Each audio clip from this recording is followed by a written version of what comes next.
preseason action begins tonight in week 2 of the preseason. Bears with Roquan Smith holding in on the sideline, taking on Geno Smith, starting for the Seattle Seahawks because Drew Lock's got COVID.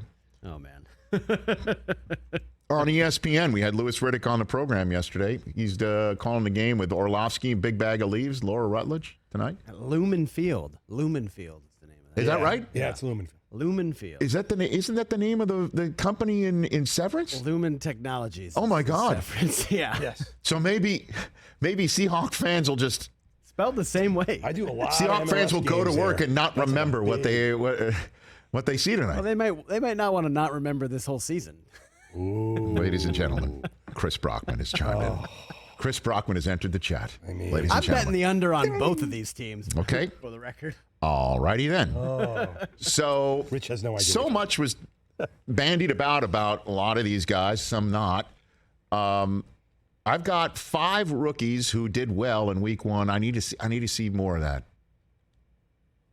Starting tonight. I need music. Top 5 rookies I need to see more of that from entering preseason week number 2. It's a very arcane, very, very small subset of a top 5, but you love this, right? Okay, good. Dude, I love this. You love this. I don't know if everyone else does, but I hope you do. Number 5 on this list, we're going to see tonight. We're going to see tonight. Because you, Chris, are saying a lot about the Seattle Seahawks that a lot of other people are saying they're not going to be very good. Not going to be that good. They're not going to be very good, and part of the reason why I think they could be good, the way they could be better, is if some of the kids shine out. They're fast on offense, fast on defense, and clearly if some of these guys are going to be open and the quarterback, everybody believes, is not that plus a bag of chips, needs to be held upright, or they have to run the ball. Charles Cross, everybody. I need to see the same out of Charles Cross. A lot of people are raving about this kid at tackle, and he did do very well in Pittsburgh in week 1. Let's see what the kid does tonight. I want to see it. I need to see more out of him, and I need to see more out of the Seahawks in the next couple weeks, but I want to see what Charles Cross is up to. Number 4 on my list is I got 2 quarterbacks here. Okay. He went 6 for 11 for 107 yards in the air, 5 rushes for 38 on the ground. I need to see a little bit more of that out of Malik Willis. No. Yeah, man. I need to see more of that out of the Tennessee Titans quarterback who certainly caught the eye of Lamar Jackson saying that this kid's going to be something in the league.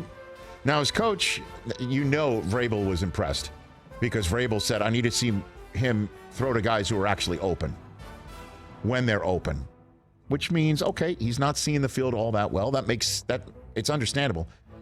I don't know. There's just a sneaky feeling I have inside that Malik Willis is going to see start here or there this season for the Titans, whether it's due to injury or something else. I don't know why this is gnawing at me inside, but I need to see more of Malik Willis, the Tennessee Titans. Can you look up who they're playing, Chris? Sure. I should have had written that stuff down, but the Tennessee Titans are going to be starting Malik Willis at some point. I don't know if it's going to be this season or not, but I have a sneaky suspicion we're going to see more of him. Number 3 on this list is Titans Bucks this week. Titans and Bucks. No Tom Brady. Oh, that's right. They've been practicing against one another all week. Number 3 is one of 2 Georges, because we've been talking about on this list. You can guess who the other one is. The Chiefs' offense, right? I've been talking them up quite a bit because I think without Tyreek Hill, there's going to be a lot more uncertainty for defenses to try and key on somebody, despite Travis Kelce still being on the team. How about this kid out of Purdue that they drafted, George Karloftus? He, in week 1 of the preseason, had 2 hits on the quarterback, a tackle for loss, and a sack. If he comes in and brings some of that energy and brings a pass rush with Chris Jones working on the inside and this kid on the outside,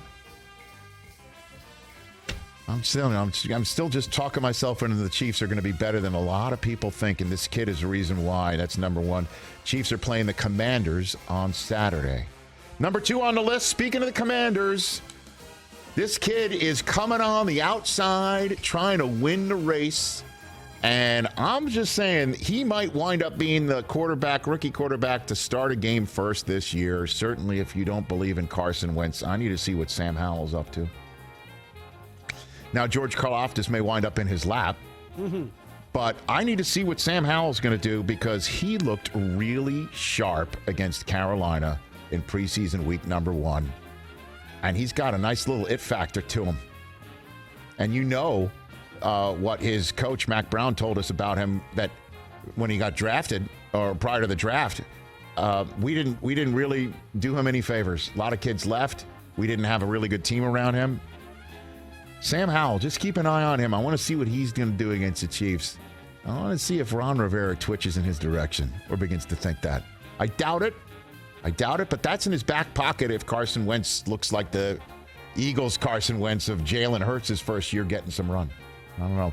Number 1, I think, is on everyone's list. I need to see more out of George Pickens. I need to see. I mean, based on what we saw by him against Seattle with the late hands and the beautiful grab and the toe tap in the end zone, right? It does lend credence to the Steelers getting yet another kid in the draft at wide receiver who is really, really good. And I bet you George Pickens wasn't drafted very high in certain fantasy drafts prior to the preseason week number 1. And anybody who had a fantasy draft this week, I bet you it was like, where's he? And I need to see what the Steelers and George Pickens are going to do in this preseason week. Yeah, he's going to get drafted way higher if he does it again this week. At Jacksonville. So we'll see if Travon Walker can go and hunt some of those quarterbacks. And then Pickens might not get many chances. But those are my top 5 rookies I want to see more out of coming up this preseason week that begins tonight in Seattle.